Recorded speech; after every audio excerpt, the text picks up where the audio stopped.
Welcome to class and essentially our first lesson in game architecture. When building games, it is incredibly easy to fall into a trap of writing code that really just works for today, only to watch it completely fall apart tomorrow. Software architecture is the discipline that keeps that from happening. So, what exactly is software architecture? Well, at its core, software architecture is the structural blueprint for your application. It defines how different parts of your code, like player movement, user interface, enemy AI, and audio systems organize, communicate, and rely on one another.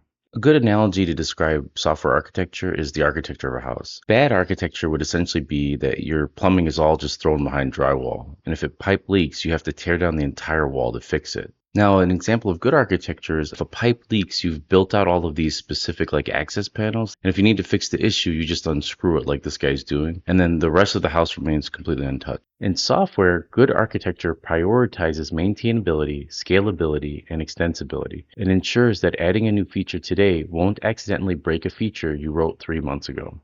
Now, quick disclaimer about AI and why everyone needs to learn software architecture. In this day and age, with the rapid evolution and widespread adoption of all of these AI coding assistants, understanding software architecture is no longer an advanced skill reserved just for senior developers. It's a foundational skill for anyone writing or creating games, artists, programmers, designers, whatever. So AI can generate functions, it can debug some syntax, prototype mechanics, it can also make some kind of pretty good level art. But if you feed an AI isolated prompts without a structural master plan, it'll generate a chaotic mess of disconnected scripts. So the modern game programmer, game developer, game artist, or so on, game designer, your primary value is no longer just typing out lines of code or making some art. It's acting as the software architect, or at least working with the software architect who designs the systems, defines the boundaries, and orchestrates how those AI generated pieces fit together safely and scalably.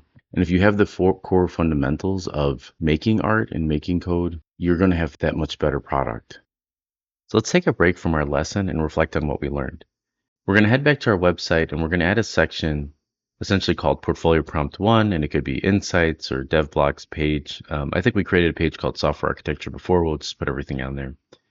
And it's going to be roughly 200 to 300 words, and it's just your personal philosophy regarding AI and development. And I want you to consider these questions in your post. How do you view your role changing from whatever it is? I put coder as an example, but really it could be artist, programmer, whatever.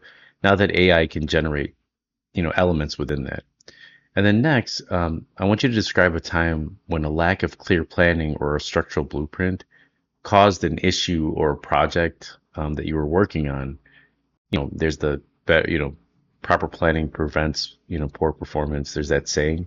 So I want you to think about that and think about a time in your life. If not, if you can't come to anything right away, maybe a future issue that can come up, and just add those under Portfolio Prompt 1. So let's head over to your Wix site, and I'll show you essentially how to do this. All right, so here we are on our site. I'm just going to go to all sites here, go to Demargin Portfolio so that it pops right open. Let's head over to Edit Site. And then up here on the left-hand corner where it says About Me, click that and go to your software architecture page. And then we're going to just start, let's kind of move this up a little bit. Let's see. If you want to, you can add another section by clicking Add Section here. But for our first prompt, I'm just going to put it underneath here. And we really could add a text box sort of like theme. So let's say like a paragraph here.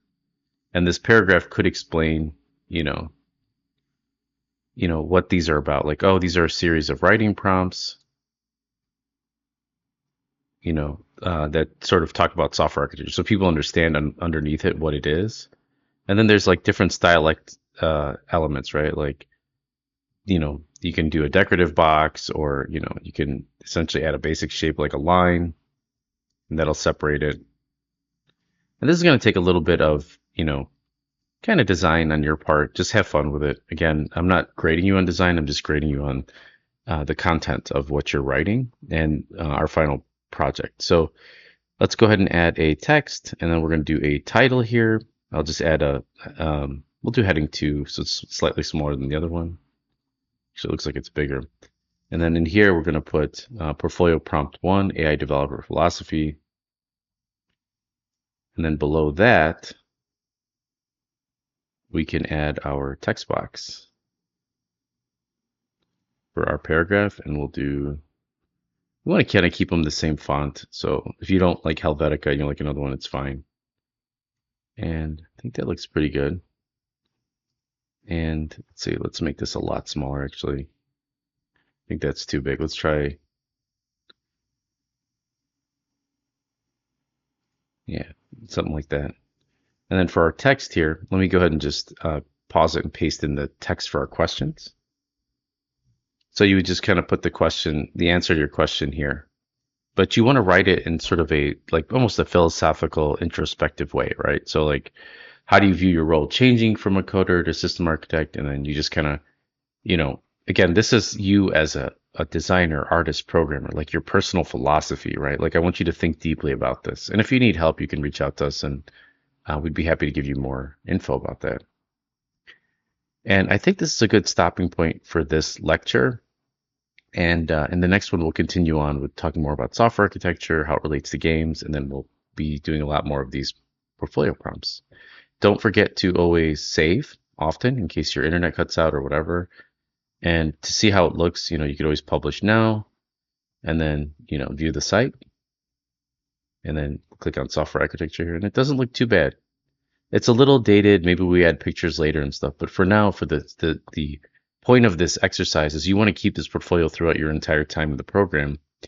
And you want to just keep updating it because, towards the end when you graduate, you'll go back in and clean it up. And you're not doing a mad rush to get a portfolio together or some sort of page when you go to apply for jobs. Anyway, thanks for taking the class, and I look forward to speaking to you and seeing you in the next lesson.